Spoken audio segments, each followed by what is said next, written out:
Hi, I'm Dean Gartland, President and CEO of City Mission in Washington, PA. And I want to just take a few moments to give you an update about what's happening here at City Mission and some of the changes that have taken place and some of how we're moving forward. But before I do that, I'd like to read the scripture and just make a few comments about this verse to you. This verse, I was reading it one day and just really stood out to me as it relates to what's we're experiencing right now. It's out of the New International Standard Version, but it says, Psalm 57:1. Have mercy on me, God, have mercy. For in you I have placed my trust.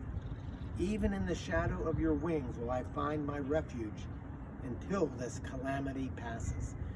And it really is a calamity that we're experiencing, not only obviously here, but across our country and around the world, a calamity with this virus and the toll that it's taking on everybody, the sacrifices that everybody is making, the effort that everyone is putting in to try to make sure that everybody stays safe and healthy and free of this coronavirus. And so I do want to give you a quick update about how City Mission has been handling this. And we did get in front of this. We're very grateful to have a staff that proactive, and as this was becoming known to us about the virus, we were able to take and implement some steps very early on, right at the end of February. And so because of that, there is no no positive cases of coronavirus on our campus. We've implemented everything from our residents having to wear masks, to isolating and keeping our residents quarantined to our campus early on, making sure that they weren't going off of our campus and being exposed to the virus and bringing it back to our campus. So up to this point, we're so grateful that we are under the shadow of God's wings. That's where we find our refuge, and God has been protecting us, and for that we are truly grateful. But these efforts that we have put in place will continue through May 8th. But even then, we're waiting to hear from the state as to what we're going to be able to do, whether they lift some of these restrictions or not. So May 8th is kind of where we're looking at it, but we're listening to our state officials. We'll adjust as more information becomes available, and as we take direction from our medical director here at our medical clinic. One of the other things that we've now implemented is that all of our staff, when they show up for work here at the City Mission, need to report to our medical clinic and have a temperature check, just to make sure that people aren't coming with a fever and needing other assistance. The residents at the Mission are staying occupied, and have a lot of activities that we have here, from cornhole to movies to other things that are happening. Our residents do practice social distancing even when they're in a chapel service. We don't have any outside groups coming. There's no volunteers on our campus right now, but our services continue to be provided to our men, the women, our veterans. We've even looked for ways to even expand some of our services. Many of you are aware of our pop-up pantries because of our store closures of our thrift stores.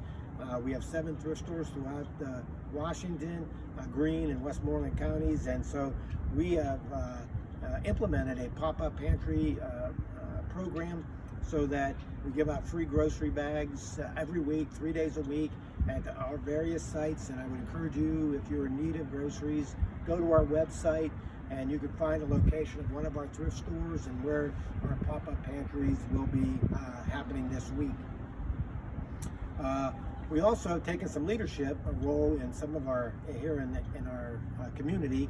We hosted a nonprofit forum with our county commissioner Diana Ribon, with 10 or 12 other nonprofits, where we've listed some questions, had a chance to talk with our county commissioner and be able to get some information that helps us as nonprofits work together and support each other more effectively. And so we kind of had an idea about some of the things that might be coming up. We've also done some educational things to update our community as well. Dr. Dan Latanzi, our medical director, did a video trying to educate folks on the virus and how to protect yourself. Even one of our staff members talked about recovery and staying safe during this pandemic. With all that said, I do want to say that the mission is still in need of many of your support. Obviously, this virus, with all of our stores closing, that's a lot of revenue that gets generated to help support what we do here. Even our warehouse sales and our recycling sales, all of it has ended and all of it has stopped during this period of time. But we need to keep our mission running. We need to be able to continue to serve our residents and this community. So we continue to need your support.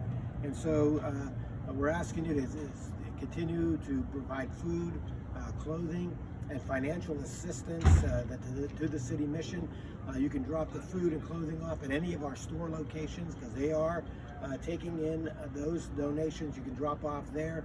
You can send a check-in by mail to 84 West Wheeling Street in Washington, 15301, and we'll be glad to receive that via mail or by phone. If you're going to call in your donation, you can do that, or you can go to our website at citymission.org and you can give online.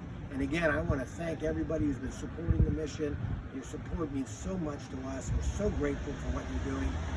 Thank you again for all your support, and God bless you.